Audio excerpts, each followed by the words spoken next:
Wow, okay. Episode 2 of Season 7 of Outlander. Wow.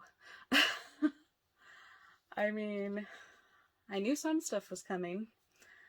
I didn't know all of the stuff that happened was coming. That was a lot. I'm still reeling from everything that went down in this episode, and there's so much to talk about. It's going to be tricky to condense all of this, but I will do my best. No, it was pretty much the whole episode. I wasn't crying, but definitely on the verge. A lot of scenes I was on the verge, and just because it was so emotional and so much heartbreak, so much beauty in this whole thing. And yes, let us delve into episode 2 called The Happiest Place on Earth. Of course, we have to start with the big opening scene that happened in this episode, which was like almost 10 minutes long. So Claire and Jamie have returned to the ridge. Time has passed. When Claire goes to see Alan, she tells him that she's sorry about the loss of not just his sister, but his father. And Alan goes into pretty much the whole story, the whole confession, which a lot of the book readers knew was coming, and the cheater over here kind of knew was coming too. So he explains to her that he had to basically take care of Malva when he was young because their aunt was like not very helpful, and unfortunately, in being close to her, he grew feelings for her, feelings brothers should not have for their sisters. Alan starts talking about Malva in a very unbrotherly way, and Claire quickly catches on that the child is his.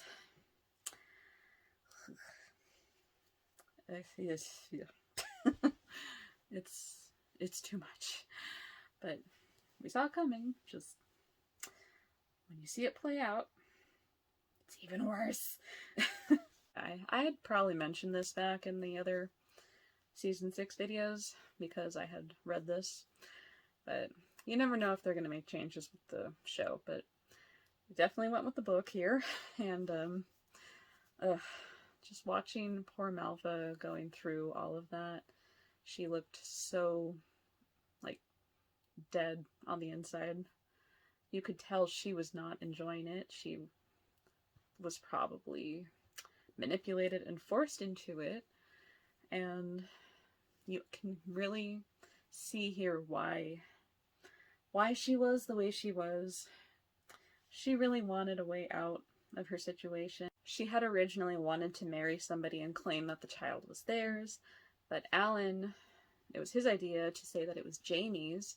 That way she couldn't marry because he wanted to claim her for himself. Ugh. Yeah, it's that disturbing. And what happens is Malva at one point realizes, I don't want to keep doing this, I don't want to lie. And Alan admits that Malva says that she loves Claire, like she really cares about her, and that's why she was going to tell her the truth when she was going to the surgery. And when she was on her way there, we know that Claire put herself under the ether because she didn't want to deal with Malva at that point.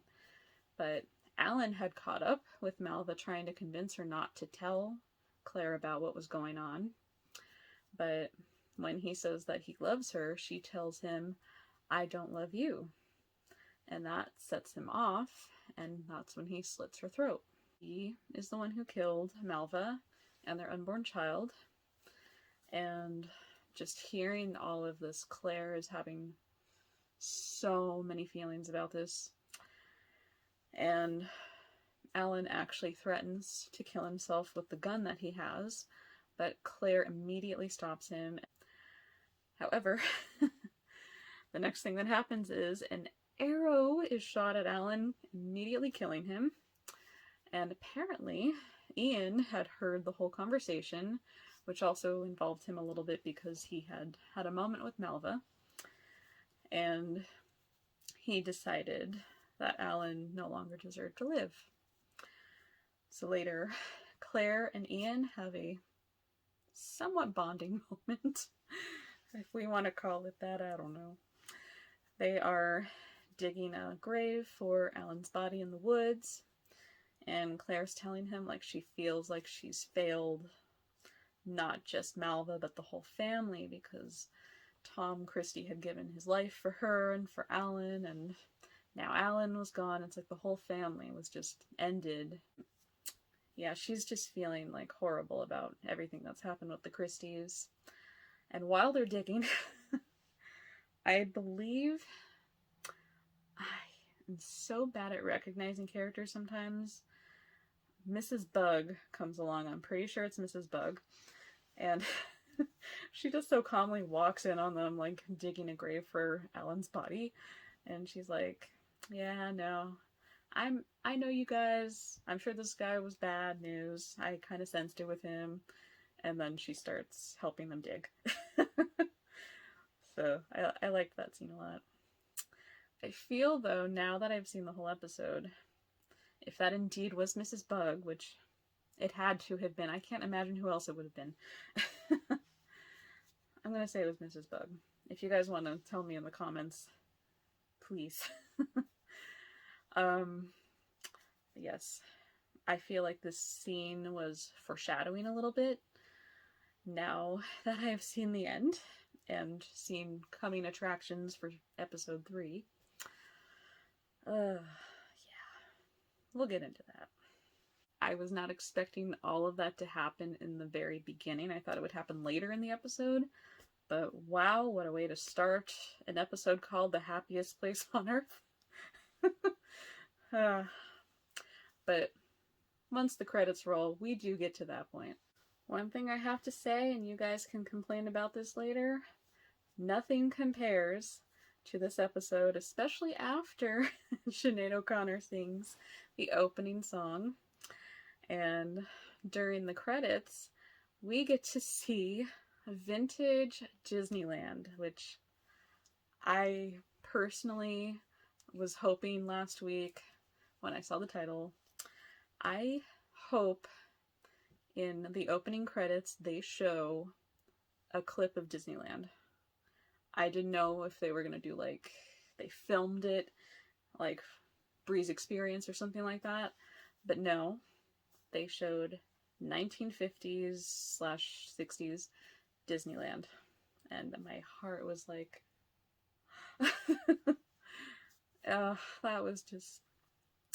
that was a cherry on top already. Yes, Disneyland is involved in this episode more than I thought it would be, and that was another part that almost made me cry, but we're not there yet, we'll get to it. After the credits roll, we see Bree giving birth to baby number 2, and Amanda is born, and Claire was there to help Bree give birth. Jamie was there for support. It was the scene that I'm sure everybody wanted to see back in season 4 with Jemmy. So at least we got to see that with Amanda. And they named her Amanda because Roger says in Latin it means she who is loved. It's like, they just hit you in the feels, like every scene in this episode. They show life with little Amanda. Jamie is showing her around the horse stables, and he looks forward to like teaching her how to ride a horse. And no, too early for this. I'm going to stay strong through this. And yes, Fergus had printed an announcement of the birth of Amanda in the newspaper. And Claire is showing Amanda around her surgery, and just them introducing her to their world. It's so beautiful. Unfortunately, while Claire is doing this, she notices that baby Amanda has discoloration in her fingernails. And what she does is she listens to her heartbeat, and she notices that there is an irregular heartbeat going on. And she tells Bree and Roger, in one of the most heartbreaking scenes, the sense of doom that Claire is having to tell Bree and Roger in this moment is so heavy and heartbreaking. She tells them that she's been able to determine most likely that Amanda has a heart disease, or something that can technically be fixed but with modern surgery, and she cannot unfortunately perform that in that time. And it's a heart disease that causes one of the vessels not to be able to close, and then blood goes into the lungs. There's less oxygenated blood running throughout the body, and eventually it does lead to death. And oh my god, the reactions that Bree and Roger had throughout this was, you could feel it. Like, I credit everybody in that scene, but especially Sophie Skeleton, like, her reactions, even just like having the subtlest gasp, having like the hard swallowing of the tears, just, you could see that, and it was so moving, just her acting in that scene. So well done. But yes, it was such a hard scene to watch. That's when the teary eye began. I could not. I was like, no, this is not the time. Not yet. But yes, beautifully acted scene. Well done to the cast on that one. So Claire basically suggests that the only way that Amanda can be saved is if Bree and Roger travel back to the future, and it's a little bit of a tough decision for them. Bree even offers to take Amanda herself, so Jemmy and Roger can stay, but Roger says that they're gonna go together as a family. And their main goal is that they have to find gemstones. They don't 100% know if Amanda can travel, but at one point when they're testing it out, Jemmy says that he can hear the stone, and then he even says that Amanda can hear it too. And I didn't quite get that part, because it made it sound like he could read her mind. I don't know what he recognized there, but if it's in the books, could you guys mention what that might be referencing? Because I don't think there's anything about him being able to read minds, but I could be wrong. They decide to go to Wilmington to find stones to travel, and while they are there, Bree runs into Lord John and William.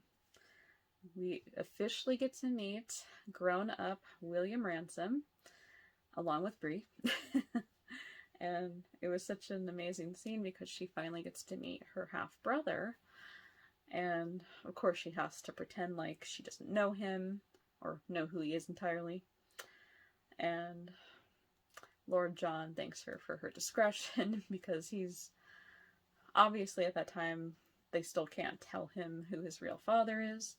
But Bree tells him about how she was raised by Frank, and that when she had learned that she had another father, she also had trouble accepting that. But when she met Jamie, she was able to accept it, and even so, she still remembered and loved her father.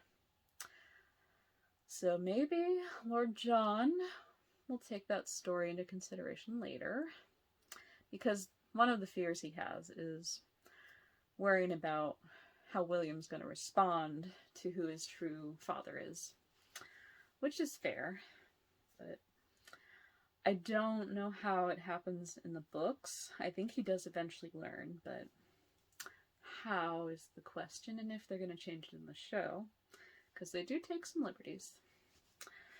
But yes, just seeing Bree get to meet William before traveling back, that was, I'm glad they worked that in there. And Jamie had also seen that they met, and later goes to Lord John. He mentions about William having to fight in the war, and Lord John says, like, William's determined to do it.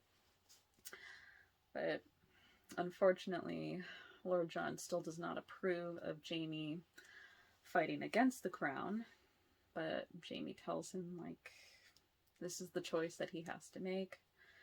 And what happens is that Jamie suggests that they sever their ties for now, but still, like, even in silence, he'll remain his friend. And Lord John, he begrudgingly agrees to this. But before Jamie leaves, there was a mention of gemstones that Bree needed to get. So he gives Jamie the sapphire that Jamie had given him years ago. And he tells him that, I think he had mentioned it back in season 3, like, he thought he would need it one day. So he tells Jamie perhaps today is the day. So, yeah, the friendship is still there. It's going to be hard for them, but I know they're going to pull through eventually. I'm also going to point out here that it wasn't Bree seeing William for the first time that got me, but the fact that she said Jesus H. Roosevelt Christ. I don't know why. I took more interest in that for a second. I was like, I don't think I've ever heard Bree say that. And the fact that she's saying it after her mother, that was a fun little detail. But yeah, it'll be interesting to see how Jamie and William interact eventually. And one of the reasons Lord John didn't want Jamie to fight against the crown is because technically he's going to be fighting against his own son, which that probably will happen at some point. I don't know if they're going to be face to face, but probably in the same battles together. And now comes the beautiful scene. So after Jamie gives Bree the sapphire and Roger has found the remaining stones for the rest of the family, Jamie and Bree go for a walk, and they're out in the woods where there are all these fireflies flying around, and Bree says that it reminds her of Disneyland. And she tells him about it, and just, okay, I'm not going to be able to do this justice because everything she says is so beautiful, and it's what we can still say today about it too. That it's a place where stories come to life, and just, it's an escape from reality, which it's definitely, that's what it is. And she says that people say it's mostly for children, but it's really for the inner child, for everybody, which I agree. I know there are people out there that say it's not for adults, but somebody was not listening to Walt when he said the young at heart also. But yes, Bree tells Jamie all about it, and she mentions that there's a this is the best part. There is a giant mouse that everybody loves to go meet with, and Jamie's response to it was, I guess, he says, a giant rat, you let the barons play with that? Jamie's response to everything from the future is one of the best things in this show. And yeah, it's needed laughs, especially in this episode. But yeah, she explains to him further, like, no, he's a mouse, and it's just a guy that's dressed up as him. Just seeing Jamie's face after she says a guy dressed up as a mouse. It's like, it's probably still a lot for him to process. Like, why would somebody dress up like a mouse? But yes, just, I love that scene. But yes, she tells him that it's a magical place and that it's really the happiest place on Earth. Roll the credits. And then he asks her, like, was it a disappointment for her to be in the 18th century versus like being at Disneyland. And she tells him like she's not disappointed and that he is magical, and it was just magical for her getting to meet him and bond with him. And I thought that was a beautiful tie in there. It's so sad at the same time because it's one of their last bonding moments together before she goes back, but so beautifully, beautifully done. And like, you cannot watch that scene without being taken in by the fireflies, by the conversation that they're having. It's just a scene like unlike any other in Outlander, and I'm just so glad that they included all of this. Yes, that was another scene where I had to fight back tears. We're getting there though. But yes, Jamie talks to Claire later that night, and he tells her about the dream that he's had about seeing her in the future. And we all love a good ghost story now. This may connect to Jamie's ghost being seen back in Season 1, Episode 1, when Frank notices a Scotsman looking up at Claire's window. Because Jamie mentions he dreamed about seeing Claire surrounded by some kind of light, which he assumed was electrical, and she was sitting at a desk, and she was sitting at a vanity in the actual scene. But it pretty much adds up to what was seen in Episode 1 there. So, is this the explanation that we've been waiting for? Was he somehow, what's the word? Like, within his dreams, was he somehow, like, mentally placing himself there and creating a ghostly figure of himself? Or does this dream hold a prediction? Could it be that it's something he's going to see after he's gone? Hard to say. I don't know if we're going to get a further explanation on this, but it will be interesting to see if we do. Yes, that was a beautiful moment in that scene. Plus, Jamie shows Claire that he has an extra gemstone, which he was going to give to Bree, Roger, and family if they didn't find all the 4 gemstones that they did. And he gives it to Claire, and he says if he dies in the war, it's her way to go back home. And he says she could even use it to go home with Bree and Roger. And Claire's response is she walks to the window, opens it, and throws that stone out. And she tells him that she loves him, basically saying, I'm not going anywhere. And now comes the hardest scene Outlander has ever done. And trust me, for me to say that, they've done a lot of scenes that are hard to watch, that are hard to get through without crying.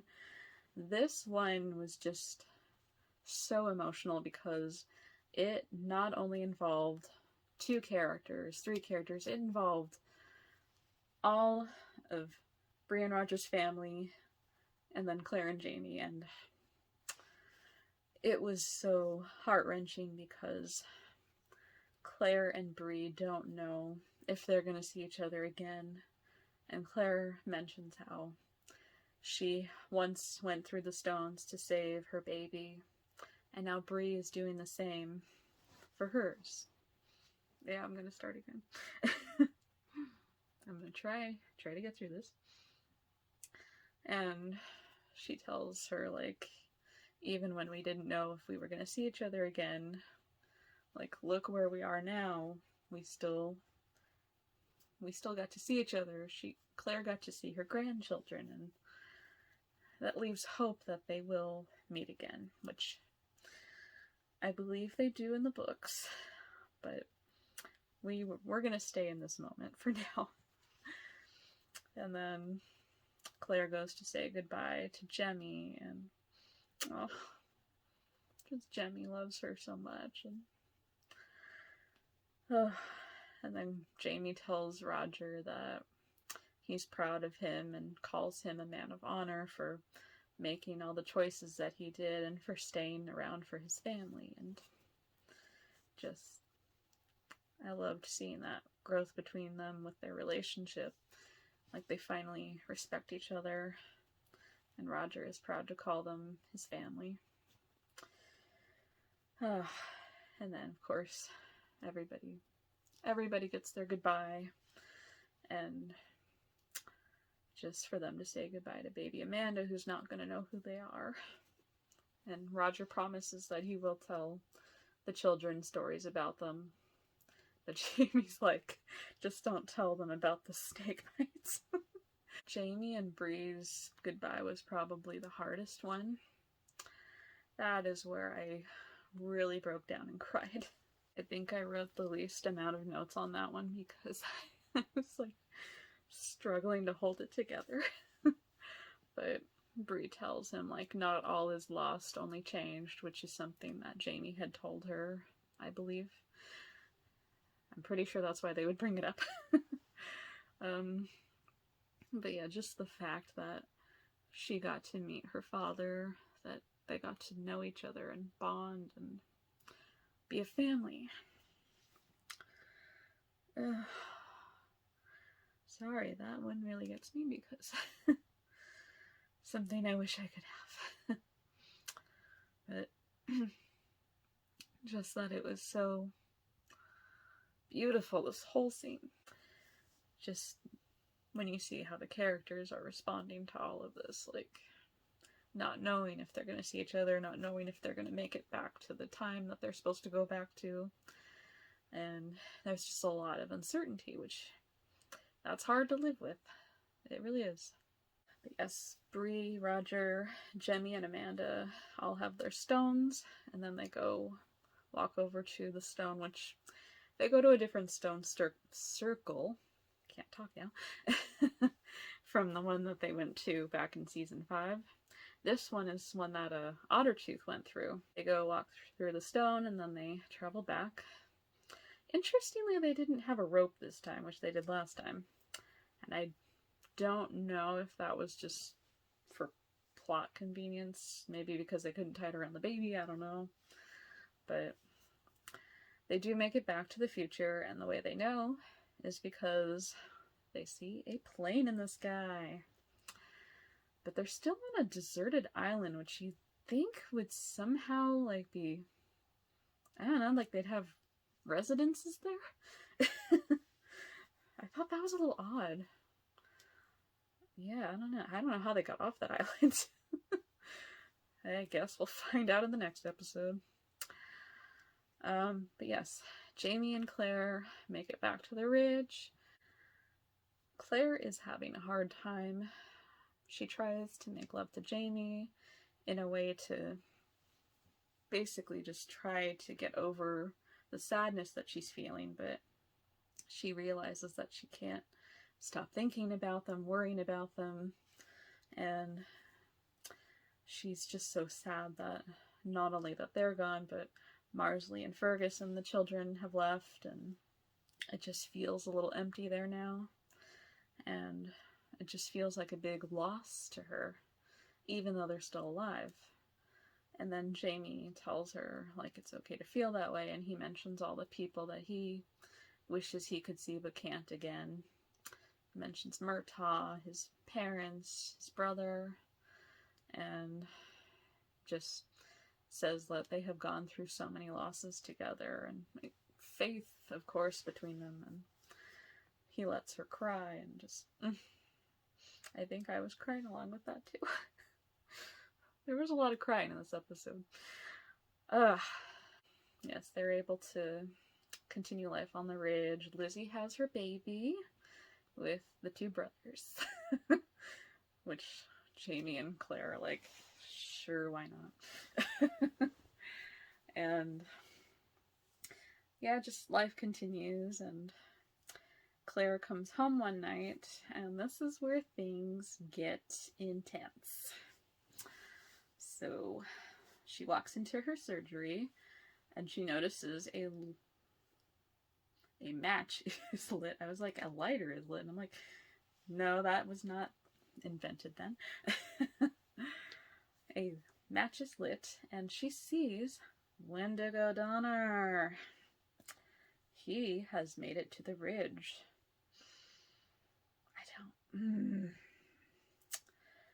Yep, just when you thought things were gonna calm down. Ha ha ha. Think again. So Wendigo has escaped, and he's not terribly happy that Roger didn't come to help rescue him.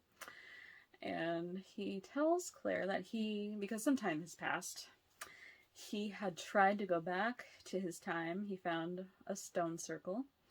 He had a gemstone, but he had had a lot to drink. So when he tried to go through the stones, he just ended up basically where he was. And fortunately, the stone still took his gemstone. And now he's come to the ridge looking for gemstones. And Claire tells him that they don't have any, and that the reason why it didn't work is because you need to have a clear mind and think about a person, a place that you want to go to. But this is not enough for him, and he's demanding that she hand over gemstones to him. And then he reveals that he has some henchmen who have been holding Jamie and the bugs hostage. And while they're searching the house, they find a piece of gold, which apparently has something to do with Mr. Bug. I believe I had seen some kind of a subplot regarding that. I assume they're going to get to that in the next episode. But Jamie's not too happy that he's been hoarding that in their house. They continue to search, and they're going into the surgery now. And what they're doing is they're dropping bottles of ether, which, not a good thing to release into the air, as the chemical isn't just flammable, the fumes are also being released into the air, and basically Wendigo does something stupid. He comes over to help them look because it's too dark, lights a match, and the next scene we see, the outside of the house, boom, big explosion. And then that's where it ends. That's where it ends. It was like, oh my god, what a cliffhanger to leave on. I thought they were going to leave on Bree, Roger, and family leaving, like that was going to be the end. No, they had to hit us with that. Because we didn't know this whole time when the fire was going to happen with Jamie and Claire involved. And this looks like that is the moment. But in coming attractions, we see that they're still alive because you cannot have Outlander without Jamie and Claire. It is not Outlander without them. But yeah, you see the house. It's destroyed. Wendigo. That house was beautiful. Oh my god. I hope they're going to be able to rebuild that because I hate seeing beautiful things destroyed. That is gone. And it also looks like that is where the funeral scene comes in from the trailer. Now, I have a theory here, and keep in mind, I don't know if this is the case. I don't know what entirely happens to the bugs in the books, but considering it was Jamie, Claire, the two bugs, and Wendigo and his henchmen, it's definitely not going to be Wendigo and his henchmen in that casket. And if Mr. Bug has more of a subplot here with the gold, he most likely is still alive. Obviously, Jamie and Claire are still alive. That means, more than likely, Mrs. Bug did not make it. And that's why I go back to the opening scene when she sees them burying Alan, digging a grave. If that was indeed her. Like I said, I'm pretty positive, 95% sure. I've been wrong in the past, but I'm pretty sure. But yes, I believe that might be Mrs. Bug in that casket. Which would make sense, because we also see Lizzie in the back. She's fine. Yeah, there's not a lot of people that it could be that would leave enough of an impact on the family. So I think I'd have to say Mrs. Bug is probably the one that they're burying. Which is sad. We really didn't get to know her character too well. I mean, we saw her throughout the seasons. She had moments. She was a little too gossipy at times, but I feel like her character was fairly likable. But yeah, it's a shame if that is indeed her in the casket. I don't know. That is just my theory on that. If it's a different situation, I just can't imagine who else it would be. Because Ian's still around. He has a whole subplot coming up. It's not him. So much in this episode. And I'm still wrapping my head around everything that happened. It was so much grander than I thought it was going to be. This episode was a whole hour long. And the fact that they brought in the Wendigo subplot already. Just, this episode probably going to go down as one of my personal favorite episodes. I think they did a great job with the pacing, with all the character interactions that happened, the lines, the dialogue, just beautiful, like, as they love to say about masterpieces. It was a masterpiece. I truly think this is one of Outlander's best episodes. I don't know how they're going to top this in the rest of the season. Now, I know they're probably going to start episode 3 with them trying to put out the fire of the house, because they show a scene of them like grabbing pails of water, and it's nighttime, so definitely, most likely connected to that. And Jamie and Claire are going to have to make a decision about going to fight in the war. Yeah, there's a lot coming up. I am excited and nervous. I'm always nervous, but I have no words at this point. I am just so happy that this show has gotten to cover practically all the big moments in the books. There's more to come, and I love the show more and more with every passing season. But yes, let me know what you all thought of episode 2. What was the moment that you loved the most? Was there anything that made you cry like me? I still have the red nose from it. But yes, let me know what you guys thought, and I will see you for episode 3. Big things are happening on the show, and I'm looking forward to it. Goodbye, Clan fans. I'll see you next week.